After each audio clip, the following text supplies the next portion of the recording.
Picture a few miles of cane field and cypress swamp downriver from New Orleans. In the gray dawn of January the 8th, 1815, thousands of British regulars, fresh from beating Napoleon's armies in Europe, stepped off in tight red lines and marched straight across open ground toward a shallow canal and a mud rampart stacked with cotton bales. On the other side waited farmers, free men of color, Choctaw scouts, backwoods riflemen, and pirates who had been outlaws 3 weeks earlier. Less than half an hour later, it was over. More than 2,000 British soldiers were killed, wounded, or captured, including the general who led the charge. American losses totaled around 70 men, a lopsided result that stunned officers on both sides who had expected a much harder fight. Some of the defenders had been standing behind that rampart for less than a month, thrown together from half a dozen different backgrounds with almost nothing in common except the ground they refused to give up. That morning on the Mississippi became the loudest ending of a war most Americans today can barely place on a timeline, let alone name a single soldier from. If you're enjoying this story so far, don't forget to hit the like button and subscribe. Drop a comment telling me where in the world you're watching from. I love hearing from you. The War of 1812 gets squeezed between the Revolution and the Civil War in most classrooms, remembered mostly for a burned White House and a song about a flag that would not fall. But for nearly 3 years, the United States fought to keep from being pulled back under the British Empire, fighting on lakes that had never seen a warship, on rivers that ran red for a single afternoon, and on a frontier where entire towns changed hands more than once. The men who held that line came off farms, out of courtrooms, and up from shipyards along the whole Atlantic coast, and most of them were young enough that their whole adult lives still lay ahead of them when the war began. Their names did not disappear when the fighting stopped. They spread through the country in the decades that followed, carried by children and grandchildren who never fired a shot in anger themselves, folded into census records, town names, and family Bibles from Maine to the Gulf Coast. There is a real chance one of them is sitting in your own family tree right now. So here are 10 surnames tied to the men who defended America when the country was still young enough to lose everything, men whose battles are rarely taught in full, but whose names never stopped traveling through the generations that came after them. Let's start counting down from number 10. Number 10, Perry. The name comes from an Old English word for a pear tree, the kind of surname a family picked up from living near an orchard centuries before anyone crossed the Atlantic. Perry had joined the Navy as a midshipman at just 13 years old and had already served against the Barbary corsairs off the coast of North Africa before he ever set foot near the Great Lakes. Oliver Hazard Perry carried it onto the deck of a ship called the Lawrence on Lake Erie on September the 10th, 1813, 28 years old, and commanding a fleet he had built almost from nothing on the shore of a lake that barely had a navy 6 months before, using green timber, half-trained shipwrights, and sailors borrowed from the army because the navy had none to spare. A sandbar at the mouth of the harbor nearly ended the campaign before it started, forcing his crews to strip the guns off 2 of his brigs just to float them over the shallows, while a British squadron sat within sight, close enough to attack if its captain had chosen to. He named his flagship after his friend James Lawrence, a captain who had died weeks earlier aboard the Chesapeake, and Perry had a battle flag stitched with Lawrence's last words, "Don't give up the ship," and flew it over his own deck that morning. The battle went badly at first. The Lawrence took such heavy fire that 4 out of 5 of her crew were killed or wounded, and Perry had to abandon her, rowing through open water under British guns to reach his second ship, the Niagara, carrying nothing but that flag. He broke the British line, forced their surrender, and sent word to General William Henry Harrison in 9 words that are still quoted in classrooms. "We have met the enemy, and they are ours. The line has been borrowed and reworked by American writers and cartoonists ever since, a small proof of how deep it burrowed into the language." It was said afterward that no full British naval squadron had ever surrendered in one piece before that afternoon on Lake Erie. The victory handed the Americans control of the lake, forced the British to abandon Detroit, and opened the road to the Battle of the Thames a few weeks later, and it was Perry's own ships that ferried Harrison's army across the water for the invasion that followed. His younger brother carried the Perry name into the history books a second time. Matthew Calbraith Perry became a Commodore himself, and in 1853 he sailed a squadron of American warships into Tokyo Bay and forced open trade with Japan after more than 2 centuries of isolation. Oliver Hazard Perry did not live to see it. He died of yellow fever off the coast of Venezuela in 1819 on his 34th birthday. If Perry runs anywhere in your family, you share a name with 2 brothers who each, in their own separate decade, changed what an American ship could do on the far side of an ocean. Number 9, Key. Francis Scott Key was a Georgetown lawyer with no military rank at all, aboard a ship in Baltimore Harbor for entirely the wrong reason. A friend of his, a physician named William Beans, had been taken prisoner after British soldiers looted his Maryland farm, and Key sailed out with a fellow American negotiator to secure his release under a flag of truce.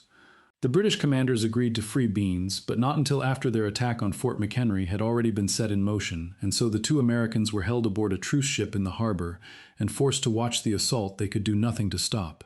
Inside the fort, roughly 1,000 American defenders waited under Armistead's command, close enough that Key could hear their return fire across the water. Key spent the night of September the 13th, 1814, watching bombs and Congreve rockets fall on the fort for 25 straight hours, with no way to know which side was winning until the smoke cleared at dawn. Through the rain and the dark, only a smaller storm flag had flown over the ramparts. When first light came, the fort's commander ordered the full-sized garrison flag raised instead, and Key could see it from the deck of his ship, still hanging, still American. He began writing on the back of a letter before he even reached shore, finished the verses that night in a Baltimore hotel, and had them printed on a broadsheet within days. The lines everyone still knows came straight from what he had watched with his own eyes that night: the rocket's red glare, the bombs bursting in air, proof through the night that the flag was still there. Set to the tune of an old English drinking song, the poem became the Star-Spangled Banner, and was not made the official national anthem until more than a century later, in 1931, only after decades of military bands playing it at ceremonies and veterans groups lobbying Congress to make it official. Key himself had opposed the war before it started, a detail that rarely makes it into the story of the man who wrote its most famous song.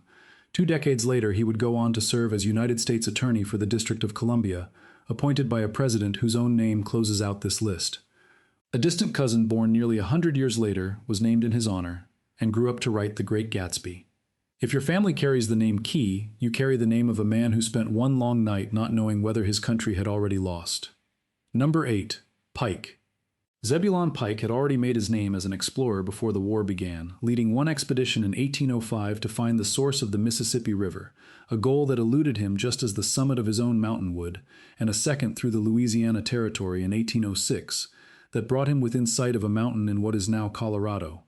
He never reached its summit and was captured and briefly detained for months by Spanish colonial soldiers after wandering into territory they claimed, returning home with valuable intelligence about Spain's holdings in the southwest that helped make his name in Washington. The mountain still carries his name to this day, Pike's Peak. When the war came, Pike took command of American forces attacking the town of York, now Toronto, in April of 1813. In a letter to his father written before the campaign, he had said he hoped either to plant the flag over the town or never return. His men broke through and the town was theirs, but as the British retreated, they set fire to their own gunpowder magazine rather than let it fall into American hands. The explosion threw stone and timber across the battlefield, killing dozens of soldiers instantly and wounding hundreds more, Pike among the fallen. American troops went on to burn the town's public buildings before withdrawing, an act the British would later point to as their justification for what they did to Washington the following year. Accounts from the men around him say a British flag captured only minutes before was placed beneath his head as he lay dying, so that the last thing he held was proof his side had won. He was 34 years old and became the first American general to lose his life in the war. If Pike is a name your family has carried, look west toward Colorado, and further still, toward the string of Pike counties scattered across Illinois, Missouri, Ohio, Georgia, and half a dozen other states, along with towns simply called Pikeville, scattered from Kentucky to North Carolina. The mountain was named for a man who never stood on top of it, and never came home from the war that followed. Number 7. Scott. Winfield Scott was only 26 years old and already a lieutenant colonel when he crossed the Niagara River during the Battle of Queenston Heights in October of 1812, part of the wider push into Canada that marked the true opening of the land war along the northern border, climbing the same steep escarpment where the British General Isaac Brock had been shot dead, leading a counterattack only hours earlier. The crossing itself was a disaster. New York militia on the American side refused to follow their own regulars across the border, arguing their state service did not obligate them to fight outside the country, and Scott and his men were left surrounded on the Canadian side with no reinforcements coming. He was captured that day and held as a prisoner for months before being exchanged, an experience that left him convinced the Army needed better training and discipline than the militia system could ever provide. 2 years afterward, at the brutal night battle of Lundy's Lane in 1814, one of the bloodiest engagements of the entire war, Scott was hit twice and carried off the field. None of it ended his career. It was closer to the beginning of one of the longest in American military history. Known later for his rigid insistence on proper uniforms and formal bearing, a habit, combined with a towering frame that stood well over 6 feet, that earned him the nickname Old Fuss and Feathers, Winfield Scott went on to lead the capture of Mexico City in the Mexican-American War, oversaw the forced removal of the Cherokee from Georgia in 1838, along what became known as the Trail of Tears. A duty historians note he carried out with more restraint than many of his contemporaries, but that remains one of the darkest chapters of the era, ran as the last presidential nominee the Whig Party ever fielded in 1852, and in 1861, nearly 50 years after Queenston Heights, he was still in uniform, drafting the strategic plan the Union would use to try to strangle the Confederacy at the start of the Civil War. If the name Scott sits in your family line, you may be carrying the name of a man who was captured as a young officer and was still wearing stars on his shoulder half a century later. Number 6. Johnson. Richard Mentor Johnson, born on the Kentucky frontier when it was still considered the edge of the known country, had already helped push the country toward war before he ever put on a uniform, serving in Congress alongside Henry Clay as one of the young warhawks who argued for a fight with Britain years before the first shot was fired over impressed sailors and blockaded trade. He led a regiment of Kentucky mounted volunteers, many of them frontier hunters who had grown up with a long rifle in hand, into the Battle of the Thames in southern Ontario on October the 5th, 1813, and came out of it badly wounded, shot through the hand and the thigh, his horse killed under him. Somewhere in the chaos of that battle, the Shawnee leader Tecumseh was killed, and for the rest of his life Johnson allowed the story to follow him that he had fired the shot himself, even though several other soldiers made the same claim, and the body identified afterward was never conclusively confirmed to be Tecumseh at all. Johnson himself rarely made the claim outright in public, letting his supporters say it for him instead. It did not matter. The legend was good enough to carry him into the United States Senate, and then into the vice presidency under Martin Van Buren in 1836, on a campaign built almost entirely around one jingling slogan that voters chanted at rallies. Rumpsy-dumpsy, Colonel Johnson killed Tecumseh. No vice presidential candidate that year won a majority of the electoral vote, which meant Johnson became the only vice president in American history ever chosen by a vote of the United States Senate itself rather than by the usual electoral count. Democrats dropped him from the ticket after a single term, and he spent his final years back in Kentucky politics, never again reaching higher office. If Johnson is your family name, you carry a name that turned a disputed moment on a battlefield in Canada into one of the more unusual paths to the vice presidency in American history. If you're hooked on this story, make sure to subscribe and turn on notifications so you never miss an upload. Your support means everything and helps me bring you more emotional stories like this one. Number 5. Harrison. Born in Virginia in 1773, 3 years before independence was even declared, William Henry Harrison spent more than a decade as governor of the Indiana Territory before the war was even officially declared, negotiating and often pressuring land cession treaties out of native nations across the Ohio Valley. And it was that same territorial post that sent him marching on the Shawnee settlement of Prophetstown and surviving a pre-dawn attack by warriors under Tecumseh's brother Tenskwatawa at the Battle of Tippecanoe in November of 1811, while Tecumseh himself was away recruiting allies and reportedly furious when he learned his brother had struck too soon, leaving the warriors to withdraw and Harrison's men to burn the abandoned settlement the next morning. 2 years later, as a major general, Harrison won the Battle of the Thames, the same fight where Tecumseh died, and Richard Johnson made his name. Harrison rode that reputation for 3 decades, until 1840, when his presidential campaign built an entire slogan around the battle he had fought as a younger man, Tippecanoe and Tyler too, and dressed a wealthy Virginia-born general up as a humble log cabin frontiersman who drank hard cider. He won the presidency that November. He delivered the longest inaugural address in American history, more than 2 hours in cold, wet weather without a coat, and died 31 days later, the shortest term any president has ever served, and left the country scrambling to work out for the first time whether his vice president, John Tyler, was truly the new president or only an acting one. For generations, the story was that the speech killed him, though some modern doctors have pointed instead to contaminated water at the White House as the likelier cause. Harrison's grandson, Benjamin Harrison, became the 23rd President of the United States nearly 50 years later, the only grandfather and grandson in American history to each hold the office. William Henry Harrison remains the last president who had been born a British subject. If Harrison is in your family tree, you share a name that reached the White House twice, one generation apart. Number 4. Armistead. George Armistead commanded Fort McHenry through the bombardment that gave Francis Scott Key his poem, and it was Armistead who, more than a year before the attack, rode ahead asking for a flag large enough that the British would have no trouble seeing it from a distance, a flag stitched by a Baltimore seamstress named Mary Pickersgill that measured 30 by 42 feet. British ships fired somewhere between 1,500 and 1,800 rounds at the fort over 25 hours, and for all that fire, only 4 of Armistead's men were killed and roughly 24 wounded, the earthen walls absorbing most of what came in. His family kept the great flag for generations after the war, passed down and cut into pieces as souvenirs by relatives before anyone understood what it would come to mean, until it was finally given to the Smithsonian, where it still hangs today behind climate-controlled glass, visited by millions of people every year who rarely learn the name of the man who asked for it to be sewn so big in the first place. Armistead himself did not live long after his moment of fame. He died in 1818, worn down, friends said, by the exhaustion of that single night. Baltimore later named a coastal fort of its own after him, a quieter honor than the flag, but a lasting one. The Armistead name carried one more story into American history, a harder one. George's nephew, Lewis Armistead, grew up to become a Confederate general and a close friend, before the war, of a Union officer named Winfield Scott Hancock. The two men so close before the war that they had served together at the same peacetime posts for years. Armistead reportedly asking Hancock to look after his family if he did not survive whatever came next. In July of 1863, the two men found themselves on opposite sides of a stone wall at Gettysburg, and Lewis Armistead led his brigade forward in Pickett's charge, reaching further into the Union line than almost any other Confederate soldier that day, before he was shot down near the spot history now calls the high water mark of the Confederacy. One Armistead held a fort and helped give the country its anthem. His nephew died trying to break the country that anthem was written for.